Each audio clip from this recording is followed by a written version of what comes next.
Hi all, welcome back. ഇന്ന് നമ്മൾ നോക്കുന്നത് കേരള PSCയിൽ ഒഴിച്ചുകൂടാൻ പറ്റാത്ത ഒരു ഭാഗമായ ഇന്ത്യൻ കോൺസ്റ്റിറ്റ്യൂഷനെ കുറിച്ചാണ്. ലോകത്തിലെ തന്നെ എഴുതപ്പെട്ട ഭരണഘടനകളിൽ ഏറ്റവും വലിയതാണ് ഇന്ത്യൻ കോൺസ്റ്റിറ്റ്യൂഷൻ എന്നത്. 1934 MN റോയ് ആണ് ഇന്ത്യക്ക് സ്വന്തമായിട്ട് ഒരു ഭരണഘടന വേണമെന്ന് അദ്ദേഹത്തിൻ്റെ പത്രമായ ദ ഇന്ത്യൻ പാട്രിയറ്റ് എന്ന പത്രത്തിൽ അദ്ദേഹം ആവശ്യപ്പെട്ടത്. അത് കഴിഞ്ഞ് 35 MN റോയ് പറഞ്ഞതിൻ്റെ ഒരു വർഷം കഴിഞ്ഞിട്ട് ഇന്ത്യക്ക് സ്വന്തമായിട്ട് ഭരണഘടന വേണം എന്ന് പറഞ്ഞ പാർട്ടിയാണ് സ്വരാജ് പാർട്ടി. 34 MN റോയ് പറഞ്ഞു, 35 സ്വരാജ് പാർട്ടി പറഞ്ഞു. അങ്ങനെ 35 തന്നെ ബോംബെയിൽ INC സമ്മേളനം നടക്കുന്ന സമയമാണല്ലോ. അപ്പോൾ ബോംബെയിൽ നടന്ന INC സമ്മേളനത്തിൽ കോൺസ്റ്റിറ്റ്യൂവൻ്റ് അസംബ്ലി എന്ന ഒരു ആശയം അവിടെ ചർച്ച ചെയ്യപ്പെട്ടു. അങ്ങനെ ജസ്റ്റ് ചർച്ച ചെയ്ത് മാത്രമേ ഉള്ളൂ. അങ്ങനെ 35 കഴിഞ്ഞ് 2 വർഷം കഴിഞ്ഞ്, അതായത് 1937 INC സെഷൻ, അതായത് ഫൈസാപൂറിലായിരുന്നു 37 INC സെഷൻ നടന്നത്. അന്ന് ഈ കോൺസ്റ്റിറ്റ്യൂവൻ്റ് അസംബ്ലി വേണം എന്ന് അവർ തീരുമാനിച്ചു. കോൺസ്റ്റിറ്റ്യൂവൻ്റ് അസംബ്ലിയുടെ ആവശ്യമുണ്ടെന്ന് പറഞ്ഞത് ഈ ഫൈസാപൂർ സെഷനിലായിരുന്നു 1937. അങ്ങനെ അവർ ബ്രിട്ടീഷുകാരോട് പറഞ്ഞു. പിന്നെ ലാസ്റ്റ് 1940 ഓഗസ്റ്റ് ഓഫർ എന്ന് പറഞ്ഞിട്ട് ബ്രിട്ടീഷുകാർ ഒരു ഓഫർ കൊടുത്തു. അങ്ങനെ 1942 സർ സ്റ്റാഫോർഡ് ക്രിപ്സ് ഇന്ത്യക്ക് സ്വന്തമായിട്ട് കോൺസ്റ്റിറ്റ്യൂഷൻ രൂപീകരിക്കാന്നുള്ള ഒരു പ്രപ്പോസലിൻ്റെ ഡ്രാഫ്റ്റുമായിട്ട് വന്നു. വേൾഡ് വാർ 2 അന്നേരം നടക്കുന്നതായിരുന്നു. വേൾഡ് വാർ 2 ശേഷം ഇന്ത്യക്ക് സ്വന്തമായിട്ട് ഒരു കോൺസ്റ്റിറ്റ്യൂഷൻ നടക്കാന്നുള്ള രീതിയിൽ ഒരു പ്രപ്പോസലും കൊണ്ടുവന്നു. അങ്ങനെ വേൾഡ് വാർ 2 കഴിഞ്ഞു. വേൾഡ് വാർ 2 കഴിഞ്ഞപ്പം ബ്രിട്ടനിൽ വന്ന ഒരു പാർട്ടിയാണ് ലേബർ പാർട്ടി. അങ്ങനെ 1946 മാർച്ച് 24 നമ്മുടെ ഇന്ത്യയിൽ ക്യാബിനറ്റ് മിഷൻ വന്നു. ക്യാബിനറ്റ് മിഷൻ 3 മെമ്പേഴ്സായിരുന്നു അതിൻ്റെ അകത്ത് ഉണ്ടായിരുന്നത്: Stafford Cripps, പെട്രിക് Lawrence and AV Alexander. ഈ 3 പേര് അന്നത്തെ ബ്രിട്ടീഷ് പ്രധാനമന്ത്രിയായ ക്ലെമന്റ് ആറ്റ്ലി ആയിരുന്നു ഇന്ത്യയിലേക്ക് പറഞ്ഞയച്ചത്. അങ്ങനെ ബ്രിട്ടനിൽ നിന്ന് അവർ ഇന്ത്യയിലേക്ക് എത്തുമ്പം ഇന്ത്യയിലും ഉള്ള വൈസ്രോയ് ആരായിരുന്നു? ലോർഡ് വേവലായിരുന്നു.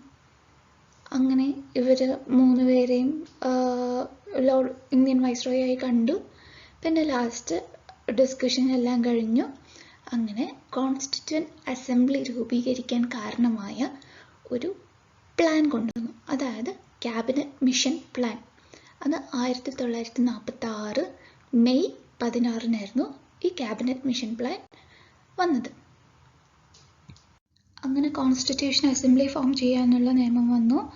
ഡിസംബർ 6 അതേ വർഷം 1946 December 6 December 46 constitution assembly form ചെയ്തു. അങ്ങനെ 6-ാം തീയതി ഫോം ചെയ്തു. 9-ാം തീയതി അവർ ഫസ്റ്റ് മീറ്റിംഗ് നടന്നു കോൺസ്റ്റിറ്റ്യൂഷൻ ഹാളിൽ. അന്നത്തെ കോൺസ്റ്റിറ്റ്യൂഷൻ ഹാൾ എന്ന് പറയുന്നത് ഇന്നത്തെ പാർലമെൻറ്റ് ഹൗസിലെ സെൻട്രൽ ഹാളാണ്. ഈ മീറ്റിങ്ങിൽ ഫസ്റ്റ് അധ്യക്ഷത വഹിച്ചത് JB കൃപലാനിയാണ്. അന്ന് തന്നെ ടെമ്പററി പ്രസിഡൻ്റായിട്ട് സച്ചിദാനന്ദ സിൻഹയെയും തിരഞ്ഞെടുത്തു. പിന്നീട് ഡിസംബർ 11, അതായത് 6-ാം തീയതി ഫോം ചെയ്തു. 9-ാം തീയതി മീറ്റിംഗ് കൂടി. 11-ാം തീയതി ഡോക്ടർ രാജേന്ദ്ര പ്രസാദിനെ സ്ഥിരം പ്രസിഡന്റ് ആക്കിയിട്ട് തിരഞ്ഞെടുക്കുകയും വൈസ് പ്രസിഡൻ്റായിട്ട് HC മുഖർജീനെയും അതുപോലെ നിയമ അഡ്വൈസറായിട്ട് നമ്മുടെ BN റാവുവിനെയും തിരഞ്ഞെടുത്തു. 3 ഇലക്ഷനാണ് ഇവിടെ കഴിഞ്ഞത്. പ്രസിഡൻ്റായിട്ട് Rajendra Prasad, vice president HC Mukherjee, legal adviser BN Rao. അങ്ങനെ ഡിസംബർ 11 ഇവരെയൊക്കെ തിരഞ്ഞെടുത്തു. ഭരണഘടന രൂപീകരണവുമായി ബന്ധപ്പെട്ടിട്ട് 22 കമ്മിറ്റികളായിരുന്നു അന്ന് രൂപീകരിച്ചത്. ഇതിൽ 22 കമ്മിറ്റികളായിരുന്നു. അതുപോലെ ആദ്യ യോഗത്തിൽ, ഈ കോൺസ്റ്റിറ്റ്യൂഷൻ അസംബ്ലിയിൽ ആദ്യ യോഗത്തിൽ പങ്കെടുത്തവർ 207 പേര് അംഗങ്ങളാണ്. ടോട്ടലി 389 പേരുണ്ട്. ഈ 389 പേരിൽ 292 പേരെ ബ്രിട്ടീഷ് ഇന്ത്യൻ പ്രവിശ്യകളിൽ നിന്നും ഭരണഘടനാ നിർമ്മാണ സമിതിയിലേക്ക് തിരഞ്ഞെടുക്കപ്പെട്ടു. 292 ബ്രിട്ടീഷ് ഇന്ത്യൻ പ്രവിശ്യകളിൽ നിന്നും ഭരണഘടനാ നിർമ്മാണ സമിതിയിലേക്ക് തിരഞ്ഞെടുക്കപ്പെട്ട അംഗങ്ങൾ. പിന്നെ ബ്രിട്ടീഷ് ചീഫ് കമ്മീഷണർ പ്രദേശങ്ങളിൽ നിന്നും ഭരണഘടനാ നിർമ്മാണ സമിതിയിലേക്ക് നോമിനേറ്റ് ചെയ്യപ്പെട്ട അംഗങ്ങളാണ് ആര്? 4 പേര്. നോമിനേറ്റ് ചെയ്തത് 4 പേര്, തിരഞ്ഞെടുക്കപ്പെട്ടത് 292 പേര്. അതുപോലെ നാട്ടുരാജ്യങ്ങൾ, പ്രിൻസ്ലി സ്റ്റേറ്റ്സ് എന്ന് പറയും, ഇതിലേക്ക് നോമിനേറ്റ് ചെയ്യപ്പെട്ടത് 93 പേര്. അങ്ങനെ ടോട്ടലി 389 പേര്. പ്രിൻസ്ലി സ്റ്റേറ്റ് 93, നോമിനേറ്റ് ചെയ്തത് 4, തിരഞ്ഞെടുക്കപ്പെട്ട ബ്രിട്ടീഷ് പ്രവിശ്യകളിൽ നിന്നുള്ള ആൾക്കാരാണ്, ഇന്ത്യൻ പ്രവിശ്യകളിൽ നിന്ന ആൾക്കാരാണ് 292 പേര്. പിന്നീട് ഇന്ത്യൻ്റെ വിഭജനത്തിന് ശേഷം ആകെയുള്ള സംഖ്യ 299 ആയിരുന്നു. 389 നിന്നും 299 പേരായി പാർട്ടീഷൻ കഴിഞ്ഞപ്പോൾ. ഇതിൽ ഈ കോൺസ്റ്റിറ്റ്യൂഷൻ അസംബ്ലിയിൽ 15 സ്ത്രീകളുണ്ടായിരുന്നു, 15 വിമൻ ഉണ്ടായിരുന്നു. അതിൽ 3 മലയാളീസ് ഉണ്ടായിരുന്നു.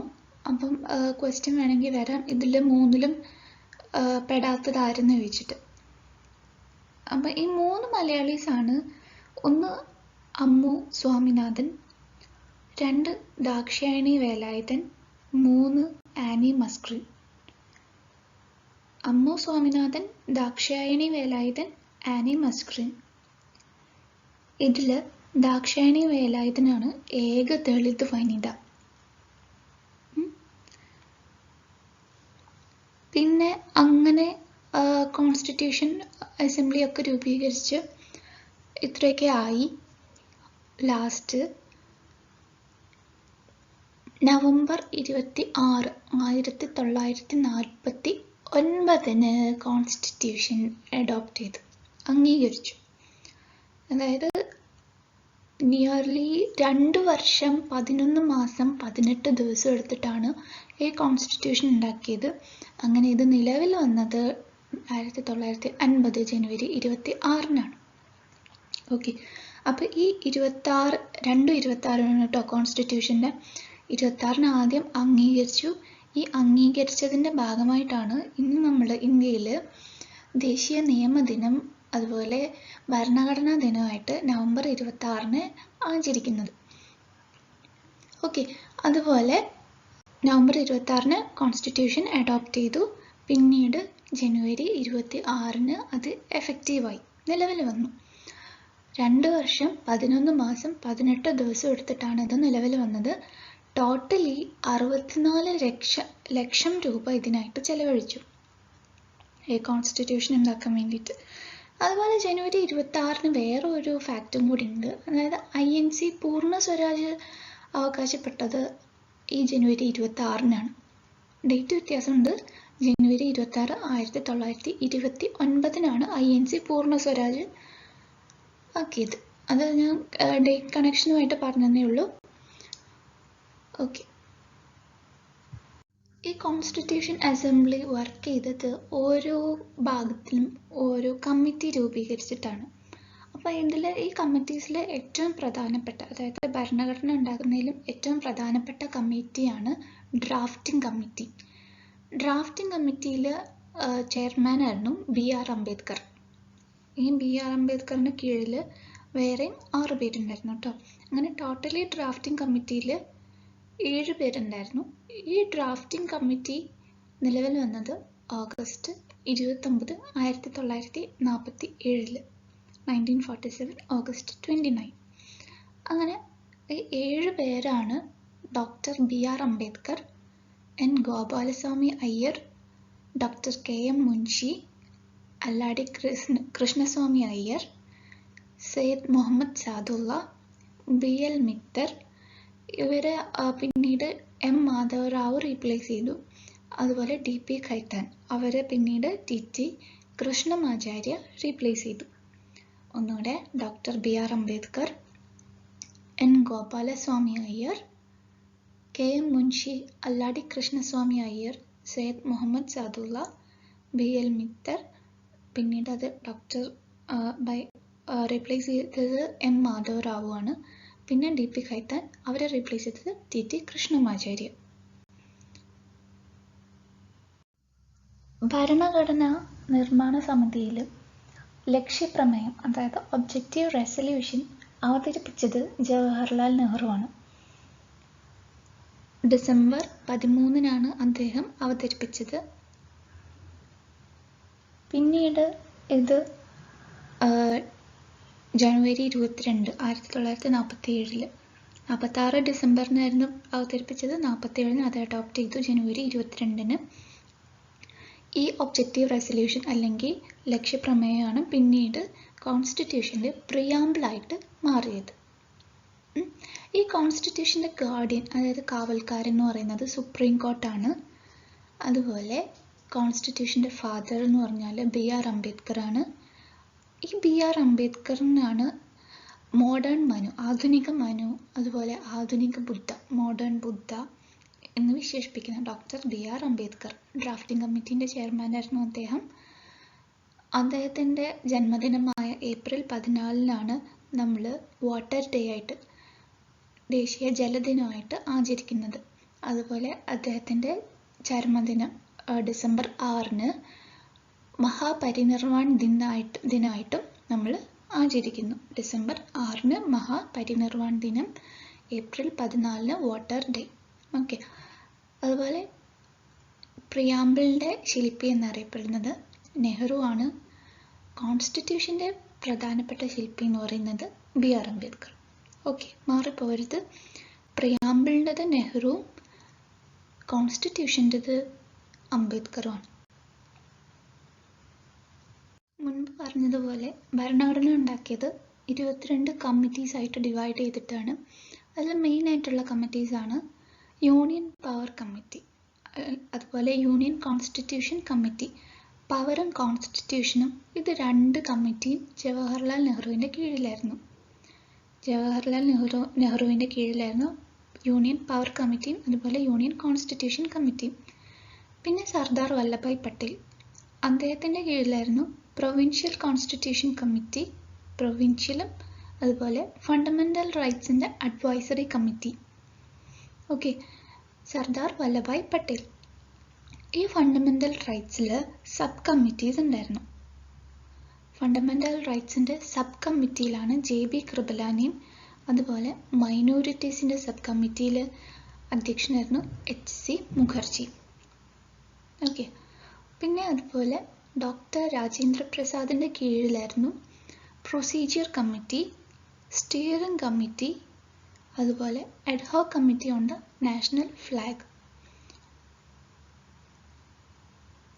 നാഷണൽ ഫ്ലാഗിൻ്റെ ad hoc committee, steering committee, procedure committee, ഇതൊക്കെ രാജേന്ദ്ര പ്രസാദിൻ്റെ കീഴിലായിരുന്നു. അതുപോലെ സ്റ്റേറ്റ്സ് കമ്മിറ്റിയും കൂടി ജവഹർലാൽ നെഹ്റുവിൻ്റെ കീഴിലുണ്ട് കേട്ടോ.